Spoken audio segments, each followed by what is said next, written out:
Imagine a busy city in Judah, Jerusalem, in 620 BCE, with shiny stone walls and colorful marketplaces, and a temple. Here, the boy named Daniel is born into a noble Jewish family, a lineage of privilege and faith. His story starts in peace but is about to intersect with an empire's ambition. This is Daniel, a man who would confront kings, outlast death, and receive visions of the world's end. Let's enter into his world over 2,600 years ago. Daniel's early years are a mystery, but we know he was part of Judah's elite, most likely a family connected with the royal court or priesthood. His parents taught him the ways of the God of Israel, the law of Moses, the songs of David, and the hope that was a promised Messiah. He could have played in the streets of Jerusalem, a bright kid with an astute mind, without knowing that his world was about to be shattered. And then, in 605 BCE, when Daniel was probably 15, came King Nebuchadnezzar of Babylon. His armies leveled Jerusalem, plundered the temple, and dragged away the best and brightest, Daniel among them, to serve in his faraway palace. During the Babylonian exile, Daniel's family is lost to history. Were his parents murdered in the siege? Left behind in Judah? The Bible doesn't say, but the impact of their influence stayed with him. Together with 3 friends, Hananiah, Mishael, and Azariah, he confronted a new life in a foreign land. Edited by John W. Moore, If the King Gave Daniel a New Name, and he did Belteshazzar, his friends' new names, Shadrach, Meshach, and Abednego. Nebuchadnezzar didn't want them dead. He wanted their minds. He saw potential in these young Jews, fine looks, quick wits, noble blood. His plan? Train them for 3 years in all the Babylonian ways, language, science, sorcery, to be his advisors.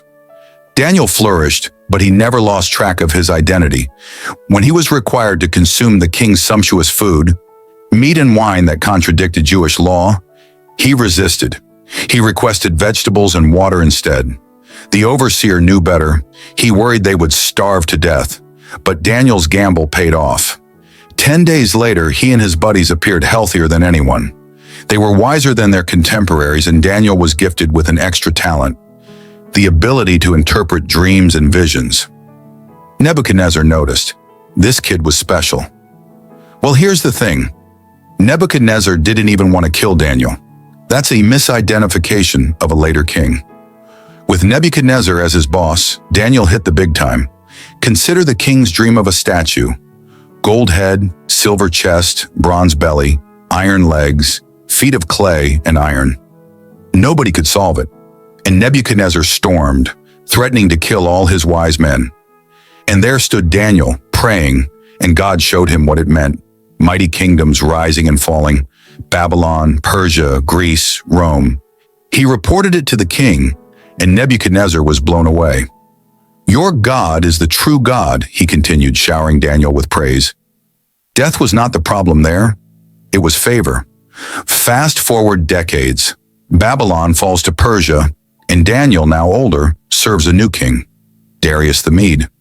He's maybe 80 now, still sharp, still faithful. Darius loves him, makes him head of 120 governors. But jealousy festers. The other officials resent this foreign Jew having more power than them. They devise a plan, lure Darius into enacting a law prohibiting prayer to anyone but the king for 30 days. Penalty? A den of lions. They know Daniel won't budge. He prays to God 3 times a day, windows open, loud and proud. Sure enough, they get him, and Darius, ensnared by his own decree, has no alternative. So, Darius commands Daniel into the lion's den. It's a pit covered by a stone, full of savage beasts that go hungry. The king's stomach churns. He likes Daniel. He calls him servant of the living God. But the law is the law.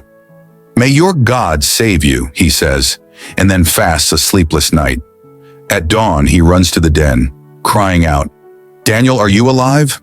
A calm voice replies, My God sent his angel and shut the lions' mouths. I'm fine. Darius pulls him out, unscathed. The lions? They don't touch God's man. Darius flips the script. He flings the scheming officials and their families into the den. The lions rip them apart before they reach the bottom.